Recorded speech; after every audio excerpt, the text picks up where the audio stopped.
Hey guys, and welcome back to the Courageous Nerd YouTube channel for another interview.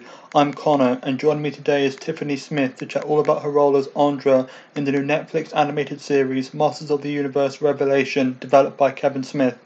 If you enjoyed this interview or the others on the channel, please be sure to like and subscribe.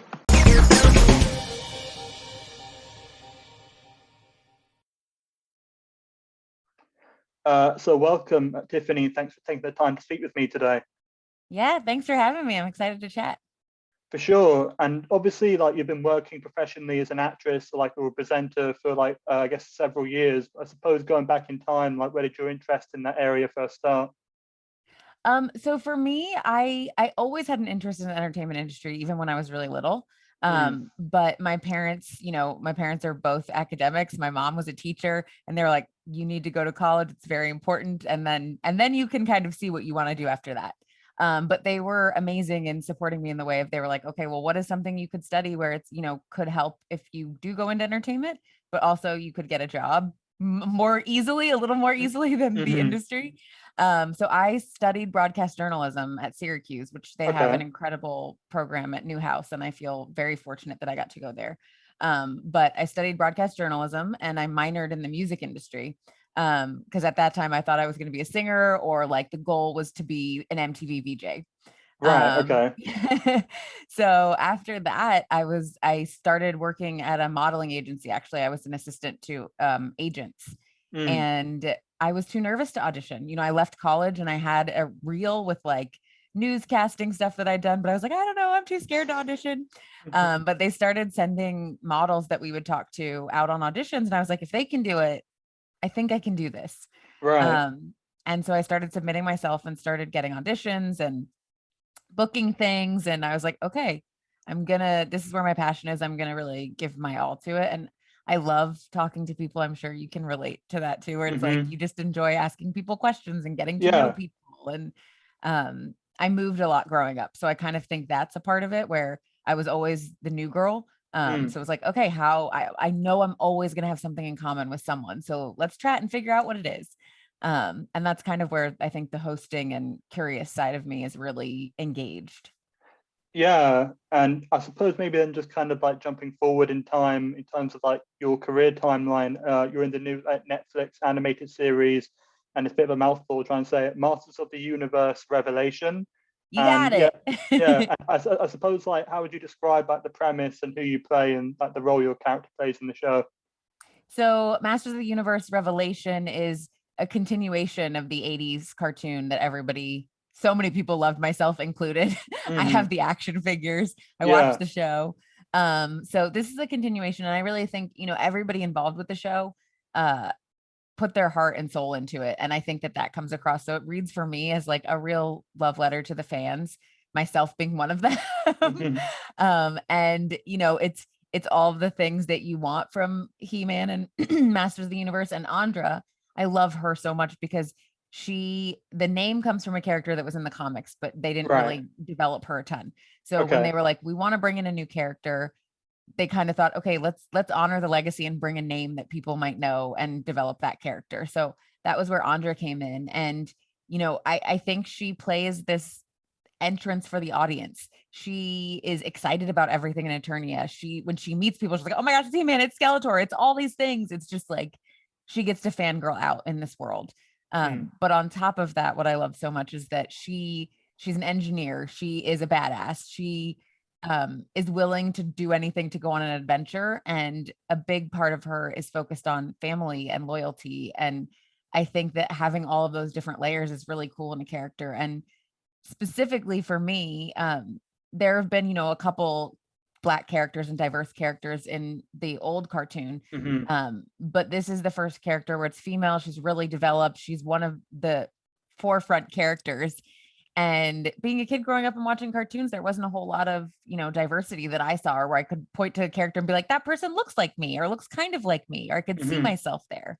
So it feels really, really amazing to get to be a part of a, you know, genre franchise that I loved so much as a kid, and now getting to voice that character that, if I could bring myself, little kid Tiffany, forward Yeah. to watch this cartoon, how excited I would be to see a character like Andra on the show.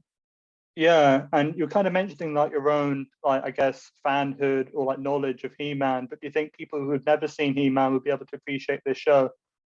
Absolutely. I the thing that I think is so cool about our show is that somehow it still brings up the nostalgia from when you were a kid, but Mm, it's grown up also. So it's like it feels like the show that 2021 Tiffany wants to see about Eternia. mm-hmm, And I think that you have enough context that it's not something where you're like, oh, if you didn't know about He-Man or if you didn't know about Skeletor or, Sorceress from the original cartoon, then you're still going to be able to follow along with what's going on this show. And, the animation is so beautiful. This music is incredible. Um, and I think we actually get to dive into some really cool stuff where it's, I didn't know a ton about Scareglow when I was a kid, and right. now getting to see stuff where it's like I actually sat and thought about where it's like, what are my fears? Like, Hmm. what would be something that I want to deal with? And I think that's something that's really cool that hopefully, you know, adults who watch the show growing up can relate to, and then having conversations with kids who are watching. I mean, I have totally geeked out because I have a lot of friends who have kids now, and they'll send me Hmm. pictures of them watching with their Right. kids. And they're like, I get to enjoy this fandom that I had as a kid now with my son or daughter. And that's awesome. Yeah, and obviously, I don't think either of us mentioned that the show's actually on Netflix, and like with the current like streaming landscape it's in, obviously multiple episodes like being dropped at the same time. So like, how do you think like that kind of affects the show compared to having to wait like week after week to get another episode? Yeah, I think that so our show came out on July 23rd, the Hmm. first 5 episodes. So it's part one, season one, and Hmm. there will be a part two, season one. I don't know what the date is. I am waiting as eagerly as everyone else to find out when those will drop. But I think it's really cool because I think what happens is we got to have a really amazing cliffhanger to the end of part one.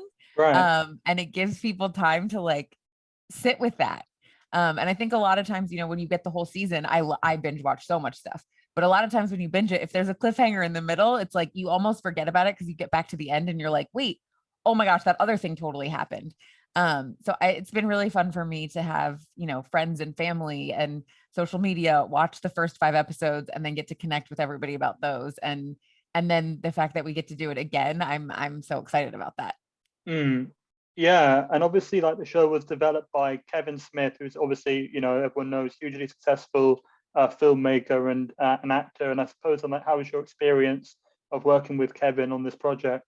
Yeah, so I've gotten to work with Kevin in the past Okay. as a host because I did stuff for CW and The Flash, and Hmm. I think the first time I got to interview him was for something to do with Justice League. Okay.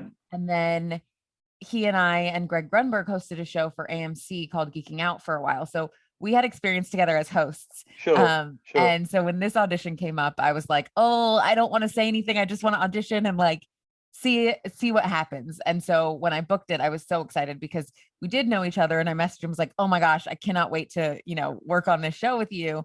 And he was just so awesome and supportive because I think anybody who does anything in entertainment, there's definitely a part of it where you're in front of the camera, whether it's your voice or your face or Yeah. you're writing something. So much of that does depend on other people hearing it or taking it in and being like, that was awesome. So for me, it was really cool to get to hear that, Kevin was like, Mattel, they listened, they chose you, and then talked to me about it. And I was like, yes. So that felt really encouraging because, I was like, I booked it on my talent, and that's something I feel really, really proud of. And the thing I love about Kevin is if he comes into a project, he's going to give it 100%. So as soon as Hmm. he signed on for Masters of the Universe Revelation, he was all in. And I think that comes across, and I think that Rob, who started our show, he's an exec over at Mattel, and he's so passionate about Masters of the Universe Revelation. So it started from the top of everyone just being so, passionate and excited and wanting to do the best that they could for the show to be successful and to have that heart come across on screen, which I feel like it totally does. Absolutely. Yeah. And I suppose like before we like actually started the interview, you were saying to me like how you're a fan of like that kind of geeky kind of like culture. And I know like aside from yourself, that the other people in the cast, obviously there's like Mark Hamill, Lena Headey, Sarah Michelle Gellar, and Chris Wood from Supergirl, and like that's kind of like the who's who of that world. And I know the show's animated, but we're able to meet anyone in person.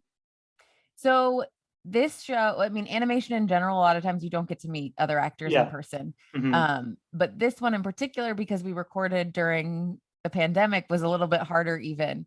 Of course, yeah. So we were, I mean, a lot of people recorded stuff from their home studios and closet studios. Hmm. But my first session that I went in was quite a while ago. And I remember it was so exciting because I got to see Susan Eisenberg, who's our sorceress, and Stephen Root, who's Cringer, Right, Henry yeah. Rollins, who was Triclops. They all came in to do a little bit of voiceover. So that was incredible for me because this is, I've done some voiceover before, but this was my first series where I was going to get to do a lot with her. Mm. And so it was really awesome and encouraging and incredible to get to watch the three of them do what they do and kind of soak in as much as I could just from that one session. And then after that, the first time I met Sarah and Chris was over Zoom for our press day. Sure. We did our Comic-Con panel and Tony Todd was a part of that one too, which was awesome.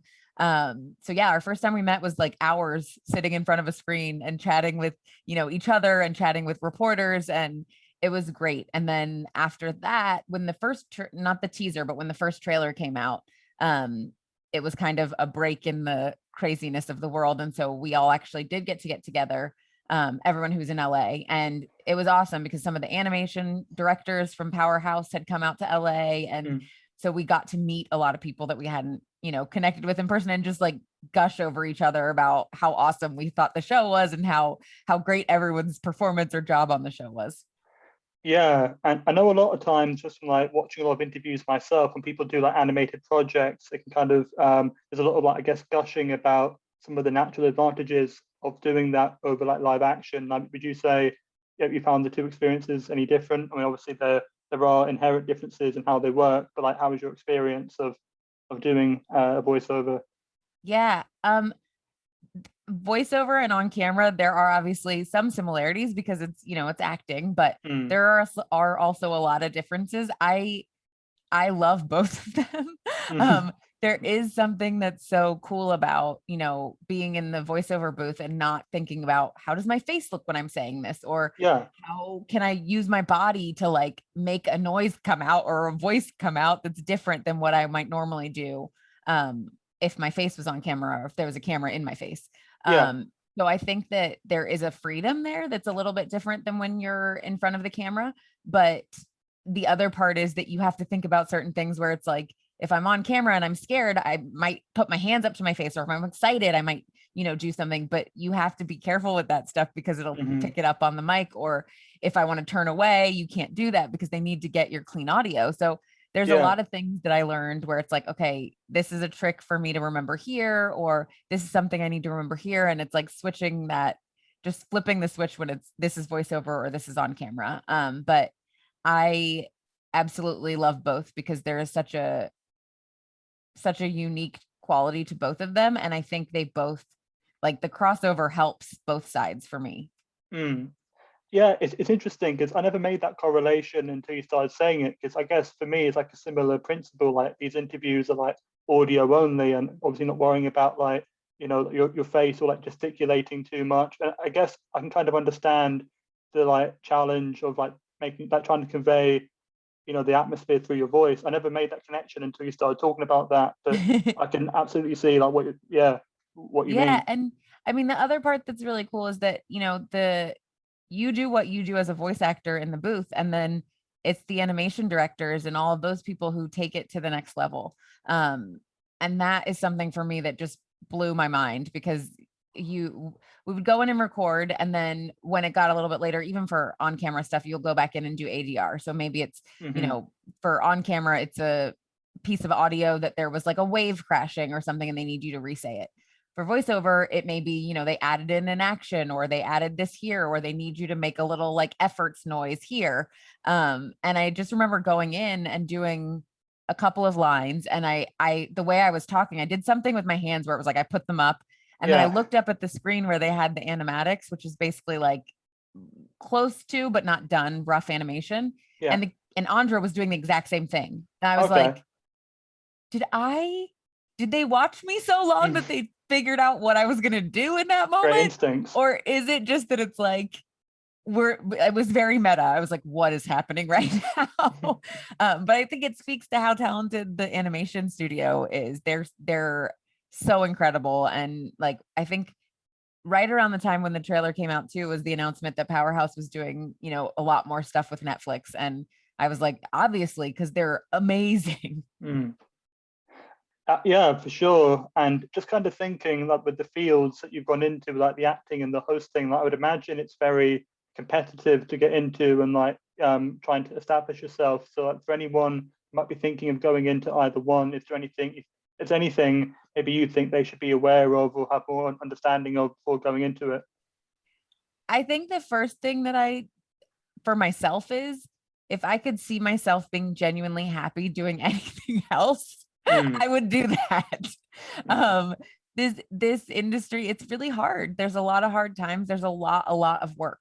And a lot of it is work that you have to come up with yourself because, it's when I first started, I remember I would give myself X amount of like office hours at home to submit for auditions or to watch a TV show and watch a certain actor. Sure. Or, watching a TV show when it was hosting stuff and like writing fake copy where it's like, how would I talk about this show? What would I say about this? So I think a big piece of this is really having that drive for yourself to find those things that you can be doing because it's a really big part of this job and finding what success looks like for you. I absolutely love this, but there are definitely days where you're like, man, I wish that, I Yeah. had more consistency or that it wasn't so up in the air all the time, and this year specifically was so interesting because, you know, as an actor, we weren't on sets. Yeah. You couldn't do any filming really. So it was like, how do you find stuff during that year to keep working at your craft and keep yourself positive and excited about what you're doing? Because I think for myself specifically, again, I'm a doer. I like accomplishing things. I like getting things done. I like being busy. And so this year not being able to do all that stuff and, go out and see friends or connect with people about work or be on a set was really like a challenge for me. So figuring out, okay, what can I be doing while I'm at home? Whether it's doing self tapes, because I like at the beginning, they weren't even accepting self tapes. So I was like, well, why don't I just start doing self tapes of scenes that I enjoy Yeah. and, work on those and see how it comes across. And then a friend of mine who's actually a writer on Master of the Universe, Mark Bernardin, he Okay. actually started this thing called the Nerdalogs. And it was for charity at first. And so it was a bunch of actors that just filmed self tapes of some of their favorite scenes from sci-fi and genre.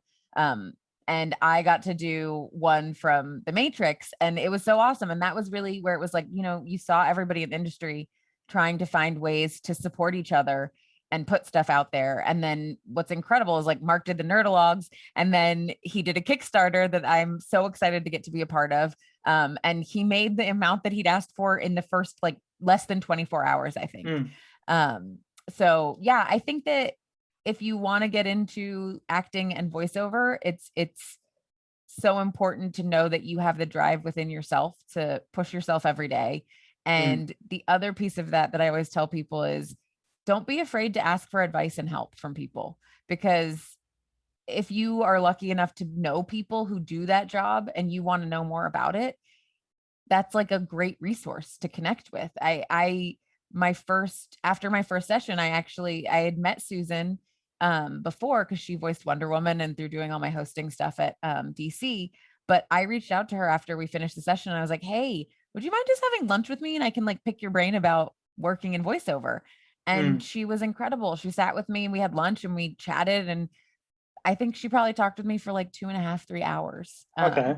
And I think that that's something where it's like, if that person is passionate about what they do and they have experience, that's the best way to learn about things in the entertainment industry, because everyone's journey is different. There is no like clear cut path, like, well, first you'll book this voiceover role that has 2 lines, and then the next thing is like it just doesn't work that way. It's like you never know what your career is going to look like. So getting to hear about her experience, or, you know, anyone else's that's an actor that has worked on a project, I will always reach out and be like, hey, can you give me any advice? Because I mean, I think about when I went to do Harry and Meghan Becoming Royal. It was my first lead in a feature. Sure. And I called some friends who were actors who've been number one on the call sheet before. And I was like, what's something you wish you knew before you went onto set? Or what's like a pitfall I should stay away from? And it was so incredibly helpful to me. So ask for help. If the worst thing that can happen is someone says, like, I'm sorry, no, I don't have time. And then you move on, you know? Yeah, absolutely. And this is actually the last question I've got, like pre-prepared, and it's just kind of 'cause obviously you've got the show that's just come out, but I suppose like professionally or personally, what do you hope to accomplish with the rest of 2021? Oh man. Hmm. So yeah, this year has been really interesting. The week that Masters of the Universe Revelation came out on Netflix was my 11-year anniversary of coming to Los Angeles.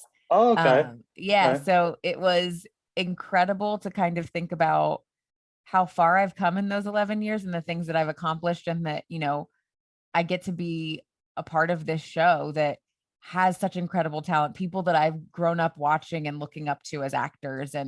Um and then on top of that, I hosted the press conference for Suicide Squad that week, and Mm, got to do some ADR and a photo shoot for a rom-com that I shot in Hawaii that week. right. So it felt very much like a like full circle moment to kind of reflect on where I've been and where I want to go. And I mean, even getting to do press for the show and having conversations like this, it's cool because you get Yeah. to remember those moments that sometimes you kind of forget when you're like can't see the forest through the trees because your head is down and you're like keep going, pushing ahead.